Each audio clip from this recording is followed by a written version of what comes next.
I'm doing is speaking spirit to spirit, looking at their original idea. So what happens is simply when somebody gets that aha, or that resonates, that it's truth for them, they're validated as a spirit. Validation always begins to move a soul forward. So you can begin to release someplace in your body, someplace, wherever, it starts to loosen up. What I do then is watch. That's all I do. I go, oh, look, you're moving, this energy, this black energy starting to move out, and then I look to see what color is coming in, because they'll always bring themselves right in where there was a block. Now, people recognize this in a reading. It sounds silly to talk some ways this way, because it sounds kind of out there. But when you experience a reading, people feel it profoundly. They'll say, oh my God, I feel that.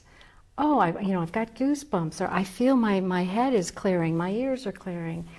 And I haven't really done anything except for answered their answer, showed them where in their own space to find that answer. And then they begin to actually do the work themselves, because everybody is clairvoyant. Everybody is psychic, everybody's intuitive, everybody has that ability. That access point is something we all have, and we sometimes access it in dreams, sometimes we access it in the great moments of our life, the important moments, when we have to almost jump outside of ourselves for an answer. And but it's there. We all have those answers, so I just facilitate that. The other way I do it is sometimes if I work for somebody on the table, it's a massage table, they'll just lay there, fully clothed, and I'm just they'll come in and they'll tell me, well, today I'm working on whatever, XYZ, terrible headaches, backache, or, I just want to move my mother out of my space. So whatever they say, it's many, many, many reasons people will come. So I'll put them on, and what I'm doing is, this one I'm with my eyes open, and I'm just going to start my own healing energy. Everybody has their healing energy as well. And it'll just be a very light touch to the body, and I'm actually just looking at the energy channels through the body. And literally all I'm doing is to see where is it moving and where is it not. And I may touch where it's not moving. I'll just touch, just hold my hand there for a moment, and basically watch and see. Sometimes it will start to move. Very, very often it will start to move. And then I'll look to see if there's another block, and we put one there. What's happening is we're actually starting to make a bridge between the spirit and body, the communication between the spirit and the body. Oftentimes there is tremendous information that we gather as a spirit, like out in our dreams. We go way off and we journey and we do all this stuff, and we come back into the body, and sometimes, you know how you don't remember your dreams? And some people do, and some people just never remember their dreams. So oftentimes we go off and we solve all of yesterday's problems and the last week's problems in our dreams, and yet we can't bring the information right in. Or sometimes there's something that you keep wanting to accomplish, but something blocks you. You know it's kind of out there just at the tip of your nose, but you can't quite access it. Well, that's the kind of work I'm doing, is I'm clearing the energy between the communication, between spirit and body. How come we have the information, but we can't bring it into the body to start manifesting it into the world? So sometimes it's literally a block that I'll just start to move. So very simple. People fall asleep on the table all the time. And so that's a compliment. And it's okay with me if you fall asleep. I'll be validated. And you can still do the work if they're not conscious. Totally, totally. In fact, is it preferable? Sometimes it's even easier. They kind of get out of the way, and then they just work with me in a way to show. I think no resistance if they're no asleep. Resistance, yeah. They come back really refreshed. So, yeah, that's another way that I'll do it. So most of the time, oddly enough, people think that a healer is doing it for them. That's a big misnomer. Really, what a healer does, at least the way I heal, is that my gift is really, I'm able to say hello to you and your healing energy. I give permission for people to begin to heal themselves. And I can hold the space for somebody to begin to heal themselves, because I can see that big picture. I know who you are as a spirit, and I can say hello. I see where you're working, and I see the block in between. And most of the time, the good news is it's not even your block. It's not even your energy. We beat ourselves up for stuff forever that's not even ours.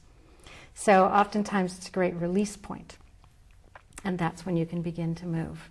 That's wonderful. That goes to the next part that I wanted to ask you about, is the teaching part. You said everybody is intuitive, everyone has this ability. Why is it that it seems like some people have it more than others? Is someone born with more of it, or was it just encouragement that they had? And then I'd like to ask you about also, how do you teach this? What do you do? Because you teach people these things. I do teach it. Well, there's a number of questions in that. Let's see. Yes, I believe everybody's born with the equipment. There's just no doubt. And basically, if you have a body, you have the equipment.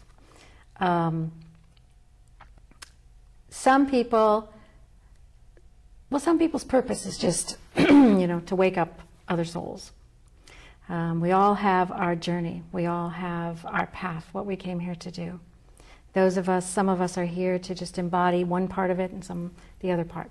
Some people are really good at the third chakra, that aggression, that business, that push in the world, get things done, and that's their journey, is to really explore this third chakra, this drive of the world. And some people are just all heart, and they're here through compassion and mothering and whatever comes out of that. Some people are tremendous communicators. That's from this fifth, and that's their gift. That's how they express their life through the world. I just came as a visual person. I see things. I'm visual. My background actually was architecture and interior design before I went into this. So for 15 years I did that. In fact, I still do a little of that. Keep myself into the other world as well. The visual ability. And so it's self-chosen, but anyone can actually do it. And that's why it's teachable. Because it isn't some gift from the gods. It isn't. It's really your own choice if you want to use this. If you start in your pathway of awakening and you want a roadmap of the soul, I'm here. I'm the person you might come to. If I come to you, say, or I come to your class, what would you be teaching me? Yeah.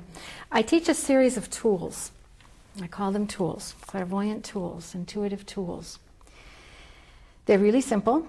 I can teach someone in about 4 to 6 weeks to begin to open their third eye. We go through like in 2-hour sessions, and I work privately with people as well as in group sessions. And I will take you through a series of visualizations in a way. It's kind of like visualizing, but not exactly, because we're actually starting to, you'll start to fully get your own answers. We're going to go within, and I lead you, literally, very fast. Different tools, how to own your space, how to ground the body, how to make the body safe. That's the very first thing we have to learn. A lot of people try to go up and out of the body and journey all over and all that kind of stuff. No, the first thing you have to do is make the body safe. This is where we manifest all that we are as a soul. We bring it in. It's a lot easier to get out than it is to get in, to tell you the truth. To bring all of your information in so you can really do what you want to do here in the world. So what I do is teach them how to make the body safe first. Can you explain, what do you mean by making the body safe? Is that like just grounding? Grounding. But it's a specific